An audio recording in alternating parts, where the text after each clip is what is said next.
This is the kind of player that's brought up in one of your conversations with your friends when they're trying to test your ball knowledge, right? The Washington Commanders has just signed someone that I have not heard in years. But if you know, you know. Let's talk about it. Shout out to Juan Gotti talking sports. You know what it is. Shout out Juan Gotti talking sports. The way that we live is not for everybody.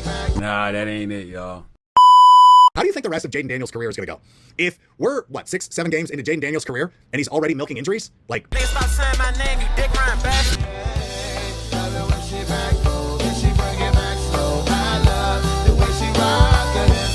love the way she move it, shake it on me.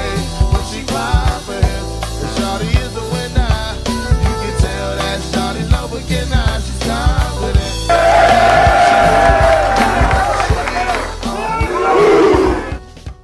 So the Washington Commanders have just signed running back Chase Edmonds to the practice squad. And boy, I tell you, I have not heard that name in so long. But if you know about Chase Edmonds, you know about Chase Edmonds, man. Especially during his time in Arizona with Kliff Kingsbury. He was damn good for Kliff. And with him coming here, this is a total Kliff guy. This is a total Kliff move. And I don't necessarily know his impact role. I don't know if they plan on using him because he is on the practice squad.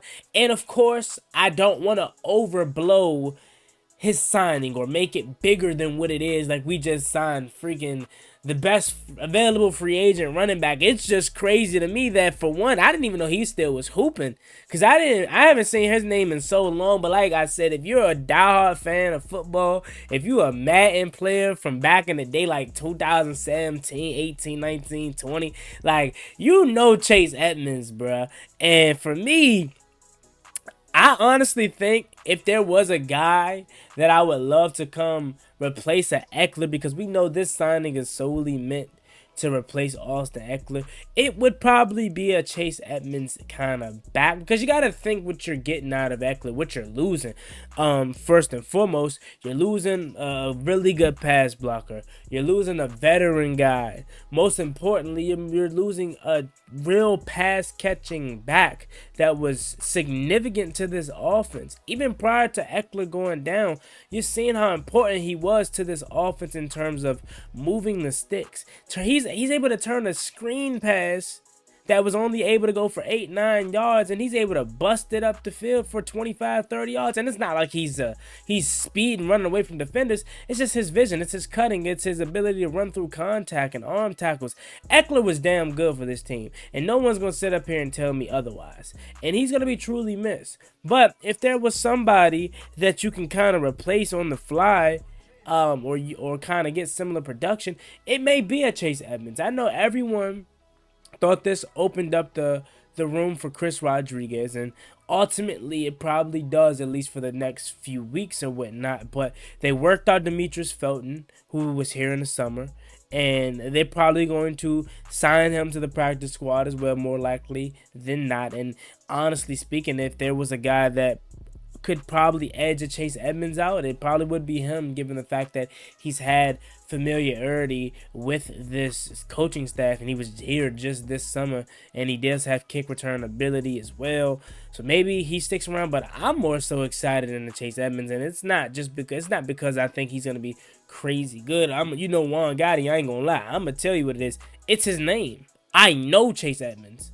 I don't know Demetrius Felton. Obviously, covering the team, I know him, but it's like, Demetrius Felton, Chris Rodriguez, cool.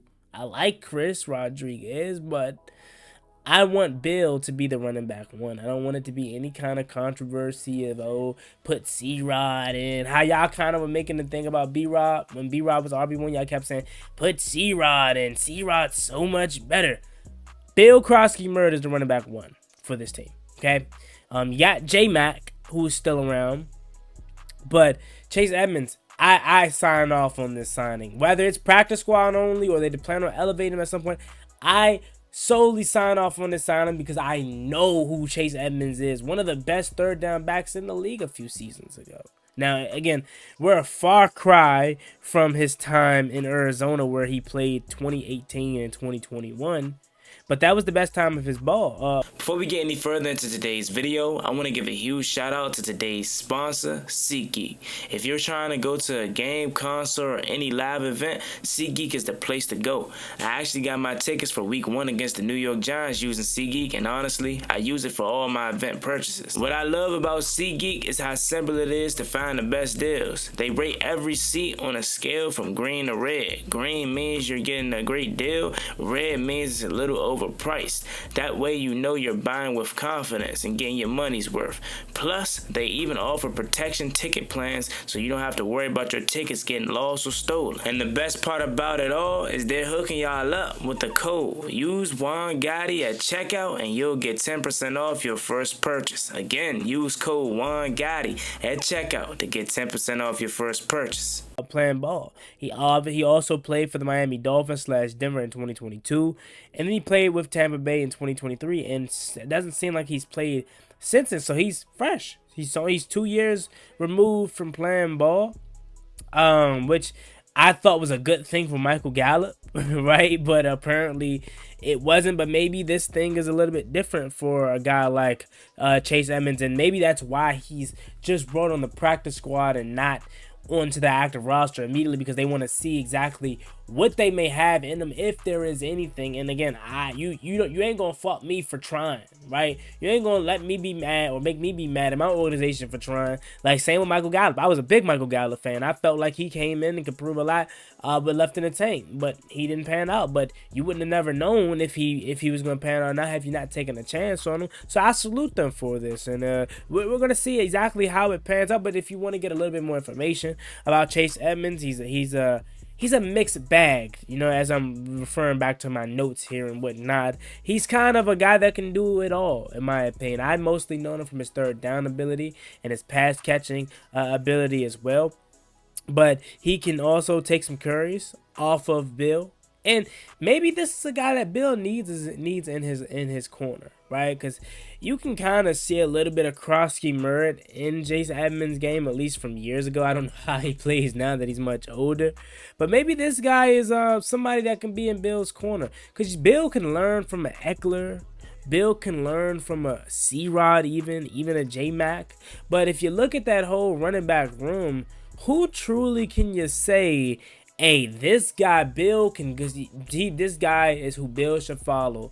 He can be under the wing of so-and-so. Now, obviously, of course, he can be under the wing of all the vets for anything. But, like, when it comes to a guy that plays like a Bill, or who we think Bill can be, I think Chase Edmonds is the closest thing that you may have in that room, on the team at this point. But, again, that doesn't necessarily consider him to be a starter or active roster guaranteed spot. But I don't think you make this practice squad move for a guy of this caliber if you don't plan on potentially using him at some point, right? You make the practice squad open for a guy like Demetrius Felton, who's known here, who's had familiarity here, and if you want to call him up, you can. But if you just want to keep him on the practice squad, just to have him around, you can do that as well.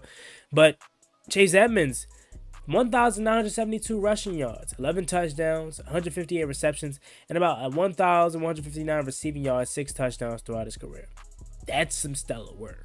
Now, of course, I'm sure if you break it down and divide it into the years, it may not ultimately be, superstar status of stats and whatnot. It may not ultimately divide into, a crazy 800-yard rushing year. It may not be that, but this is some good opportunity for Washington.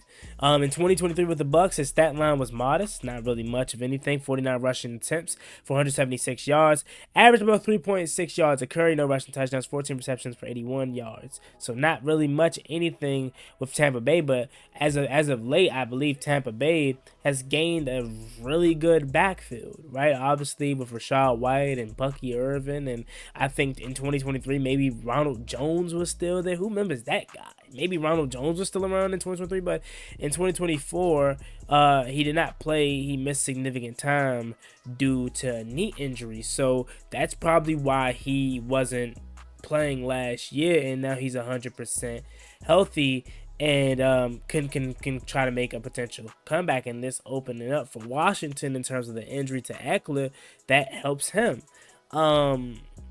Washington, and looking at my notes here with his time with Kliff Kingsbury, Edmonds has already had a prior connection with Coach Kliff and obviously knows how to run Kliff's system when he was the head coach in Arizona. It's pretty similar, some different things and maybe different language, but it helps the transition, right? Instead of going out and getting a guy that you don't know, you go out and get a guy that your offensive coordinator is familiar with. And again, that's a positive as to why maybe Devichus Felton is still around as well. But how can he fit into this offense from what I've seen and from what I can remember with Chase Edmonds? First of all, depth, right? First and foremost, it can be the depth. With Eckler gone, Washington needed to add somebody else to that room. Obviously, you had J-Mac, obviously. You had a Chris Rodriguez, of course, but you needed someone else because both of those guys aren't anybody that truly moves the needle at this point. But the biggest thing for me that I felt like, and I mentioned at the top of the show, he's a pass-catching back. He is a guy that can provide you significant roles on third down, third and short, third and 4. Jaden's getting pressured up the middle. Who can be his outlet? Chase Edmonds, right? Has the ability to turn a 3-yard gain on third down into a 9, 10, 12-yard gain, right? We don't have that anymore, truly, without Bill, besides Bill and maybe J-Mac too, but you really want to use J-Mac for special teams, and you really want to use J-Mac for key pass blocking opportunities. And it continues that change of pace that we are trying to find, right? We feel like we have that with Bill, and given the fact that C-Rob probably will see an elevation in his role for the next few weeks, you may lose that change of pace with having Bill and then C-Rod and J-Mac. So you kind of want to double whammy the change of pace by having 2 guys that can do that. So you have that with Chase Edmonds and you had that with Bill. So maybe that as well. And he's really good in the special teams, or excuse me, the red zone as well. So again, I think it's a good signing. Again, I don't necessarily know exactly what he'll do for the team in terms of if he's going to play, if he's just going to be a practice squad guy that stays around. Again, knowing his caliber, and the reason I'm so geeked for is because I just know his name, I don't think you signed a Chase Edmonds to the practice squad just to keep him there. I think they signed him to this practice squad to see what he has left and to obviously give him an opportunity to play. But we'll see. But Chase Edmonds is a Washington Commanders as he's signed to the practice squad of the Commanders. Let me know what you guys think about this video in the comments section. And a little bit later, we'll get some words from Dan Quinn from this press conference to know the status on Jaden Daniels and much more. So stay tuned as a busy day is in Commanders Nation. But as always, me and boy Juan Gotti. Make sure you like, comment, subscribe to the channel. We're on the road to 12,000 subscribers. We'll greatly appreciate if you can reach that goal as soon as possible. Thank you so much. You have a blessed one. Stay safe. Easy out there. Peace. Never gave a ballin' like I'm Deshaun, throw the bomb, G. That's IG, my jersey never seen a line.